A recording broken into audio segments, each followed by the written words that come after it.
just to wake up in his bed. She is ready to do anything. Fire smiling face with horns.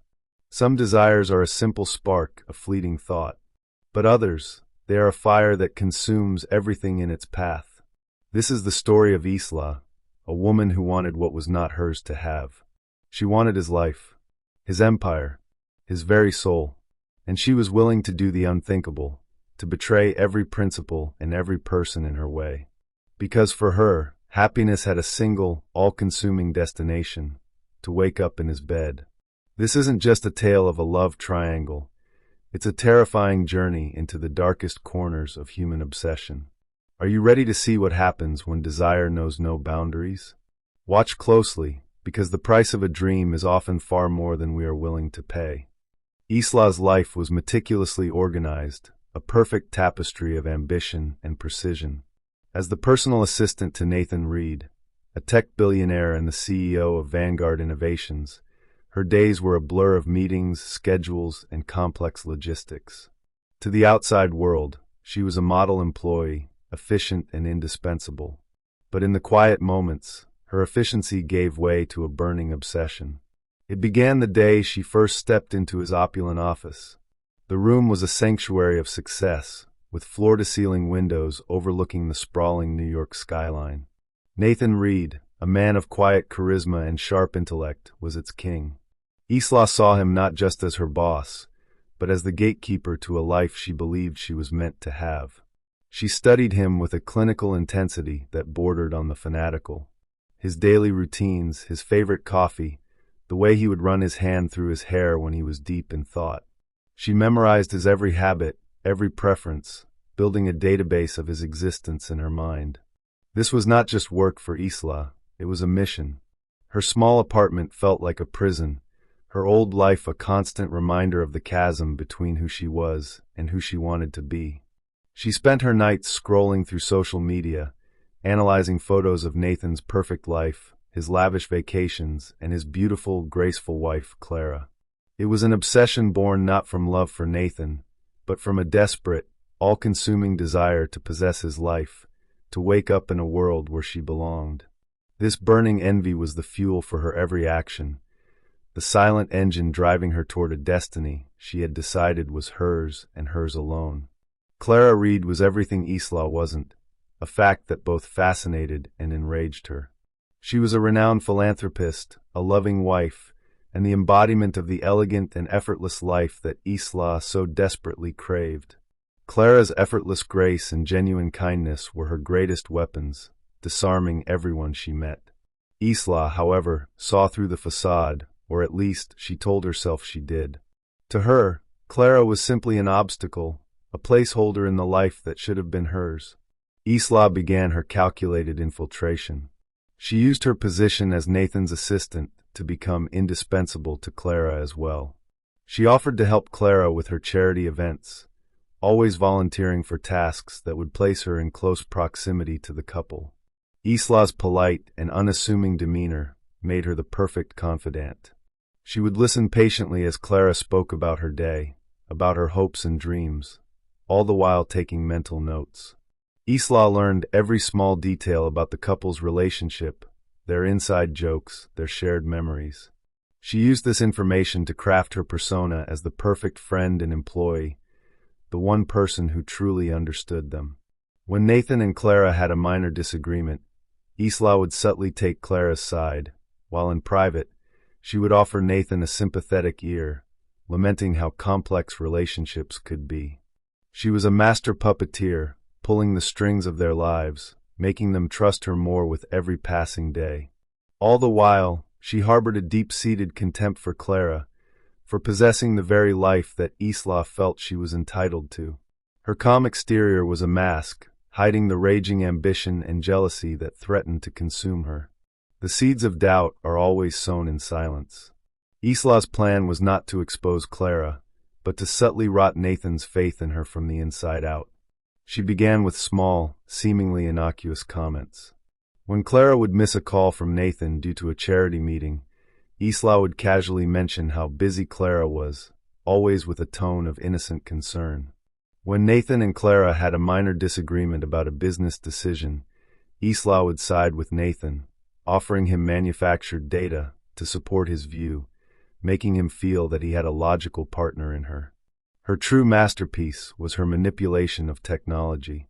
Knowing Nathan's reliance on his phone, Isla would occasionally send a text message from a burner phone to Clara, a message that hinted at a fake secret or a betrayal. She would time these messages to arrive on days when Nathan and Clara were in separate locations. Clara, confused, would delete them without a second thought. But Isla knew that in the world of cloud technology, things are never truly gone. She would then discover these deleted messages while helping Nathan with his tech, showing him the evidence of what she called a minor indiscretion. Nathan, a man who built his life on logic, found himself struggling with a new, illogical feeling, doubt. Isla's masterful manipulation was slowly, methodically, and invisibly poisoning the most powerful relationship he had ever known. She watched with a quiet satisfaction as the perfect couple began to show the first signs of a crack. The small seeds of doubt Isla had planted now began to take root, flourishing into a full-blown chasm between Nathan and Clara. Nathan, once completely trusting, now found himself questioning Clara's every move. He would ask subtle, probing questions about her whereabouts, her friends, and her phone. Clara, sensing his distrust, became defensive, which only fueled his suspicions further. Their once effortless conversations turned into a minefield of unspoken accusations and misunderstandings. The quiet harmony of their home was replaced with a cold, tense silence. Isla, the ever-present shadow, was there to fill the void. She became Nathan's confidant, his sounding board, his escape from the emotional turmoil at home. She would listen for hours as he vented his frustrations, offering him nothing but unwavering support. She never said a bad word about Clara. Instead, she spoke of the sadness of a perfect marriage falling apart, of how she wished she could take his pain away. Her manufactured empathy was a balm to his wounded spirit, a stark contrast to the distant and seemingly untrustworthy Clara.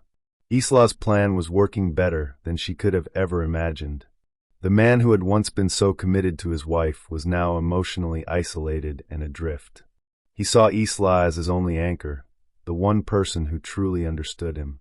The chasm between Nathan and Clara had become an unbridgeable distance, and Isla stood right in the middle, a triumphant smile hidden just beneath the surface. The final act of her chilling plan unfolded during a company retreat in Lake Tahoe. The setting was serene, but the emotional tension was at an all-time high. Isla, through a series of fabricated excuses, made sure Clara could not attend. On the final night, she set her trap. She had previously arranged for a fake anonymous email to be sent to Nathan, detailing Clara's supposed betrayal with a fabricated name and date. At the end of a long, stressful day of meetings, she found Nathan alone on a moonlit balcony, looking out at the lake, his face etched with exhaustion and pain. She approached him, not as a co-worker, but as a concerned friend. She confessed her own secret, a lie about a painful, unrequited love she had once held for someone unattainable. Her fake vulnerability was a key to unlocking his own. He showed her the email. As she read it, she put on a convincing performance of shock and heartbreak. She then pretended to get a phone call from a friend, a prearranged call where the friend mentioned seeing Clara at a private dinner in the city with the man from the email. It was a perfect storm of deceit.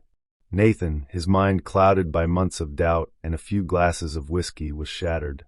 In that moment of profound vulnerability, he saw Isla not as an employee, but as his only remaining ally. She offered him comfort, and in his desperation he accepted it. That night, Isla's long-held ambition was finally realized. She was ready to do anything to wake up in his bed, and in his moment of weakness, she did. Isla's dream had finally become her reality. She woke up to the sound of birds chirping and the sight of Nathan's sleeping face on the pillow next to hers. She had won. The bed, once a symbol of her wildest desires, was now a reality. But as the morning light flooded the room, a chilling emptiness set in. This wasn't the triumphant moment she had imagined. The man next to her was not the confident, charismatic billionaire she had first obsessed over. He was a broken man, filled with regret and confusion. The very next day, Nathan flew back to confront Clara, only to find her in a state of utter devastation, her side of the story a painful testament to his foolishness. The truth about the email, the phone call, and Isla's calculated moves began to unravel. Nathan, disgusted with himself and horrified by Isla's deceit, returned to his home, a place he had nearly lost forever. Isla, now alone in the Grand Hotel suite, realized her victory was a waking nightmare. She had achieved her goal, but she had lost her humanity.